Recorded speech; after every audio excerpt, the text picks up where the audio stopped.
Welcome to Midnight Cry. My name's Terry Baldwin. I'll be your host. And we have with us in the studio again, Dr. Daniel Sciesta. Welcome, Daniel. Good to be with you, Terry.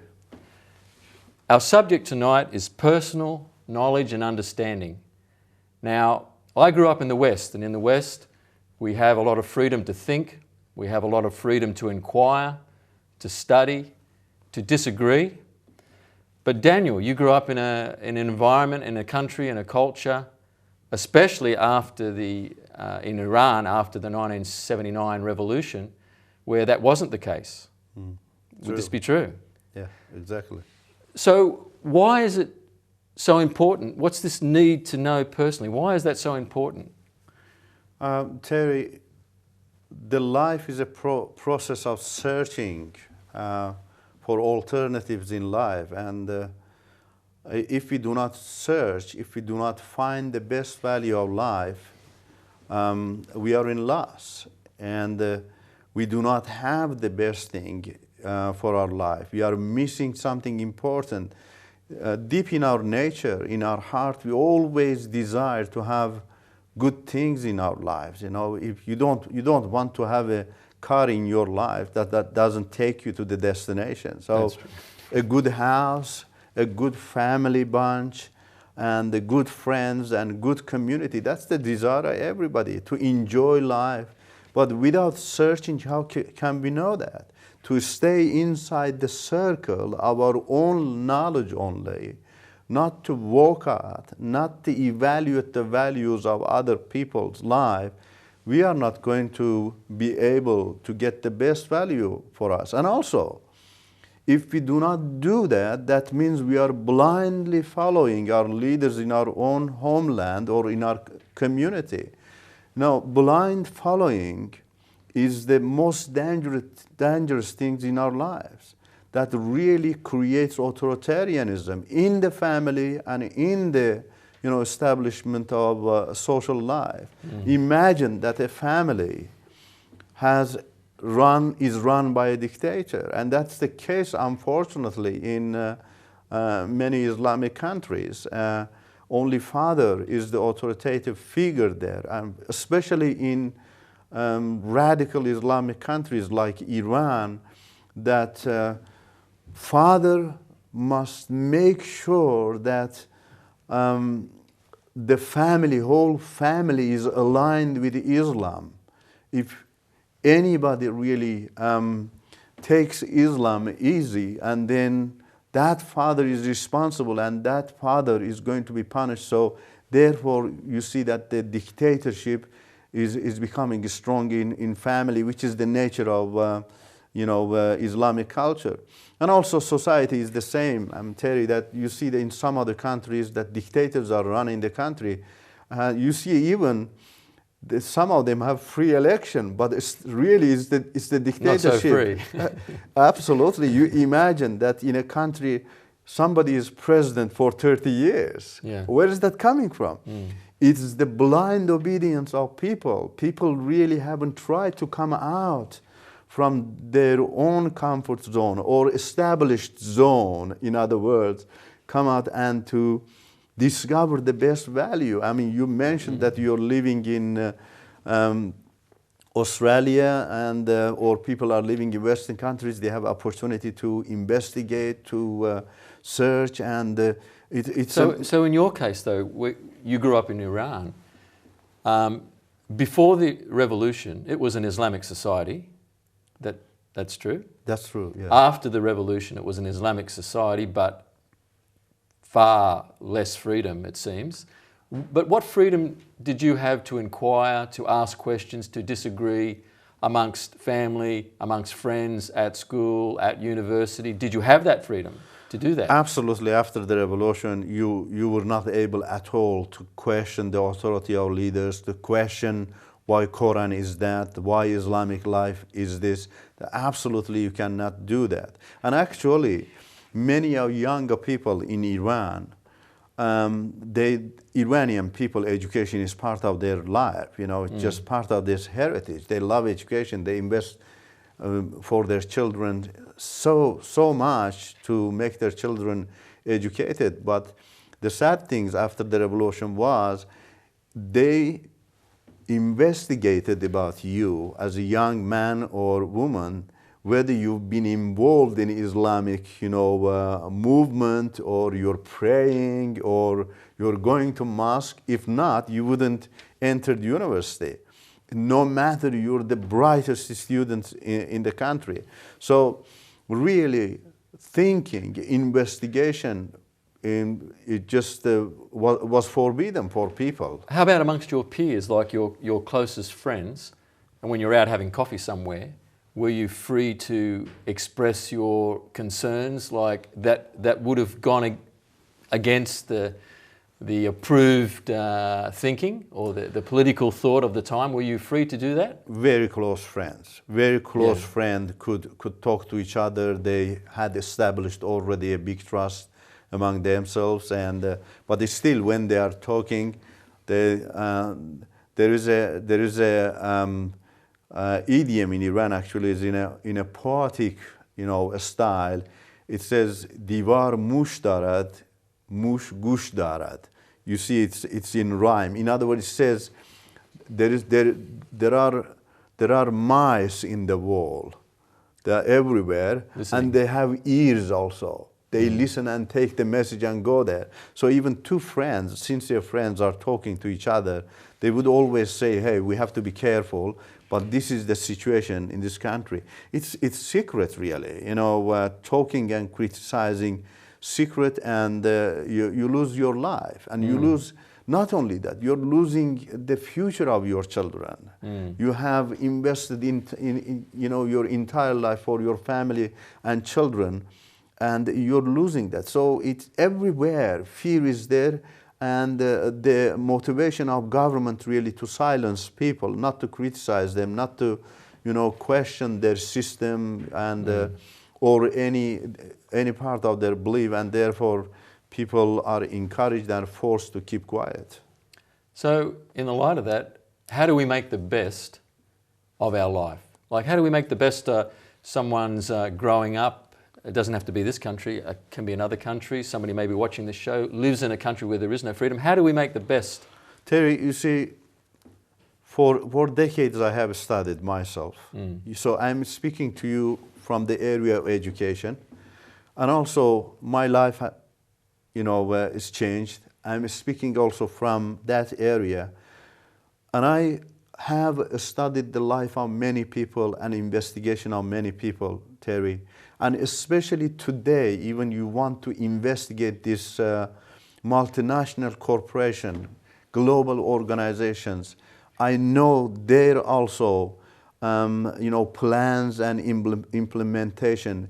Everything says to you, Terry, you have to search. You have to investigate. You have to read the chapters of each other's life and others' life. You have to find and evaluate. You have to weigh the quality of things and see whether this works for you or not, whether the things you have in your life, they are really good for your life, or you're just robbed and pushed to follow those things. It's so important. And after that, you search and you weigh the things and you see this is logically, practically is good, then you take the third step. It's the decision making. I want to care for my life. I don't want anybody to abuse me in my life. I am a creature of God. God has created me with freedom of choice. He desires for me to have the best in my life. And then I say, I have to have this. Maybe you asked me a question, or many people have asked me a question, but don't you see that we are pressure on these tyrannical regimes and authoritarianists in this country? But my response to them is, look, everything you accept first is in your heart. You need to see if you're in prison, if the leader is really abusing your right in that country, decide in your heart and accept that beautiful thing in your heart and make yourself strong in that value. And when you become strong in that value, even you keep quiet, Terry, your body language will speak about that beauty. And so this is what people need to know, and that's the way we can make the best of values part of our life and live with it and enjoy it. You're right. Daniel, there was a great contrast in your life because you went from being a Muslim, a very devout Muslim, and part of a revolution in Iran. Now you travel all over the world. You're teaching philosophy, culture, religion. What you've just said there, this is your motivation now. Your motivation is you want to speak to people. You want to open their mind to things. Can you expand on that? Like, what is it that drives you now to do all this traveling, to stay away from home so long? And Terry, I was so sad when for the first time I discovered I had the opportunity to read other cultures and religions and philosophies, and I discovered beautiful things that for years I was deprived of them, kept in a limited situation, didn't know them. And it is so sad, really, that there are beautiful things in the world and people do not know that. And when I decided to make those best values part of my life, the joy of life came into my family, in my family relationship. The whole relationship absolutely changed. The relationship I had with my wife, with my children, that totally changed. And that beautiful part of life came into our lives. And we said, look, if you have a candle, lighten a candle, that light should really reflect this life to the surroundings. We cannot cover it, If you put a cover on the light, it just goes off. But if we claim that we have that light, we have to talk to other people. So I decided to do that, and Terry, that brought joy into my life. And I travel worldwide, and I speak to people about different philosophies, about different cultures, different religions, and help them to see them personally, to evaluate them personally, and to discover the best personally. And I see the changes in their lives. That's so joyful to me. And not only to my own personal being, our world will become good. Our families will become good. Families become good and they contribute good things to the world. This is the way we can contribute to the world and make it good. Just, sitting in somewhere and not going out, not reflecting those beautiful knowledge to other people, it's not going to help the society. Well, what you're putting in a nutshell there is what Jesus said when you know a tree by its fruit. That's how you know the tree. Absolutely. In relation to that, just stepping back to where you came from, where you grew up in Iran, after the revolution, this big change that came, Ayatollah Khomeini, he's the leader. Was he bringing just his own personal ideas that were really separated from historically what is Islam? Or was there in the roots of these changes Islam itself? It's Islam, Terry. I know the culture of Iran. I know the Iranian history. Iran is the country of Cyrus and Darius. They are great men in the history of Iran. Still, fortunately, many Iranians attach themselves to them. You see, Cyrus, his creed was accepted in the United Nations as the ancient, very creed of democracy and freedom. Yes, it was wonderful. In the world. Yes. Yeah. Cyrus says, in my country, every person is free to choose any religion and belief he wants. If he or she is persecuted for the sake of his or her religion and belief, I, as the King of Kings, will stand behind that person. So this is that country. It's not the Ayatollah Khomeini or the present Ayatollah or the one who will come after that. Really, this depression, this limitation in knowledge is coming from the root of Islam. Islam is not saying that. Quran is saying that nobody has right to speak beyond the words of Muhammad. Nobody has right to question the authority of the Quran. Quite absolutely different to what Bible says. And Bible believes in people's authority. Moses is a great prophet. He speaks in Deuteronomy chapter 18. He said, if a prophet is speaking, if he is not speaking the truth, you people do not follow him. The authority is given to people. God has created people with freedom, and respecting their freedom, and asking them to decide in their life. It's the same with God. You see, you know that in Isaiah chapter 1, God is calling people, come and reason together. The mighty creator of universe is asking people, come and reason together. God is valuing people freedom of choice. God has given them freedom of choice. He is valuing that. He is appreciating that. But really, that was the value of Islam came into the country. It's strange to Iranian culture. Now, that's one reason you can go to Afghanistan, say what Taliban did in that country. It was not any better what Ayatollah Khomeini did. Actually, it was more worse than that.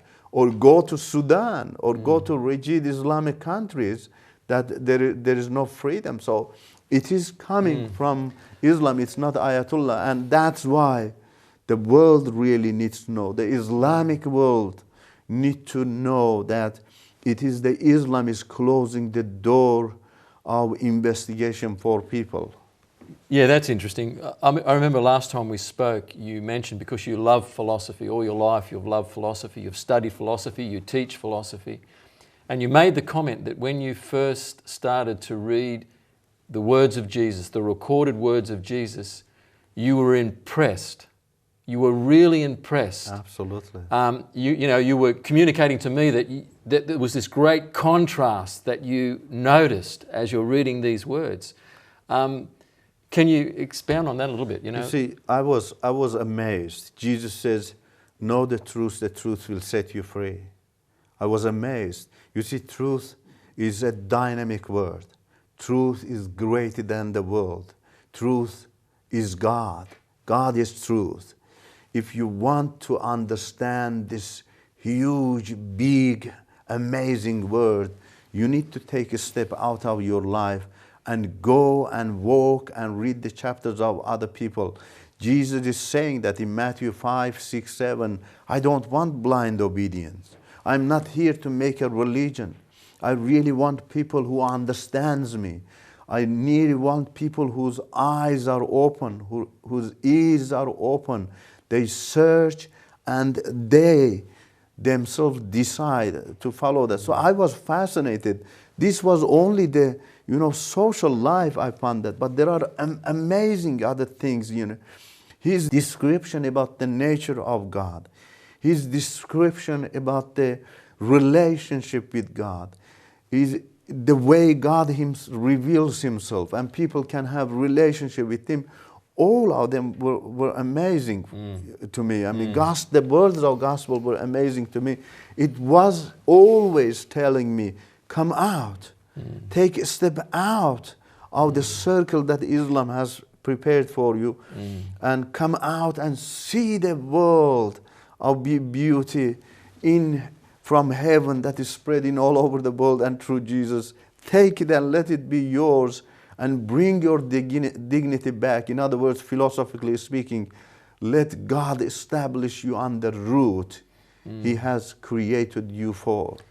Daniel, I've noticed two things actually in speaking to I've spoken to many Muslims in the last 12 years, and I've noticed two things that Muslims, I find, the ones that I'm speaking to anyway here who are living in the West, generally speaking, they're very ignorant of their own history, and they're very ignorant of even the theology and the historical, classical text of Islam. I found them very ignorant of it. It's almost like you have to, if you want a good discussion with a Muslim, if you want to speak to them about Christianity and Islam, it's almost like you have to educate them about Islam And then also they're very ignorant of the scriptures, the Christian scriptures. You have to then educate them about the scriptures. You have to expose them to both. I'm sure your experience has been more in this area. Absolutely, Terry. People are prevented really to know their roots. To know, we were deceived for many years, that told that Iranians cried for Islam and asked Saudi Arabian to come, to save them. But then you go and read the history, they came and slaughtered millions of Iranians. 15 years Iranian fought them. They burned the libraries in Iran. Historians are saying if that library was today, it was $5 billion, the value of the library. Unfortunately, people cannot go and deeply study about that. That was our problem. We followed Ayatollah Khomeini blindly. We didn't go into the depths and to understand the social and political philosophy of Islam. We are trusting Ayatollah Khomeini, what kind of country it will bring for us. It is the same thing is happening in Egypt, unfortunately. Muslim Brotherhood, there are many people behind Muslim Brotherhood. They are not aware of the deep values of Islamic social and political philosophy. They are just trusting exactly if they trust Muslim Brotherhood, Egypt will be just like Iran. So people do not have that opportunity, and all the time you speak to people, they are terrified. They just want to escape that kind of conversation with you, but we need to continue. And I am continuing, and I praise God, Terry, that among Iranians, among Afghans, among Tajiks, I speak in Persian through TV to them. There are many, many young boys and girls who have seen the depression of regimes in their countries and Islamic, system principle in this country. They are aware now. They want to learn a lot of things, and we get amazing feedbacks from them. They are just finding one way or ways for themselves to come out from that depression and to find things that help them to come into light. Daniel, we're doing this broadcast from Australia, and I know the Australian people very well. I'm 58 years of age, and I grew up in Australia, and I know that many, many Australians, they don't understand Islam, but they do understand this. There's something wrong because they're seeing daily the violence, and they're seeing this. It's coming out, especially since September 11th, 2001. So they know there's something dreadfully wrong, but they're all the time being told Islam is a religion of peace. And they want to believe that. They really do. They want to believe that, but they know there's something wrong. They can't put their finger on it, but they know there's something dreadfully wrong with Islam because they see what's happening and they hear what's happening. The news is not good.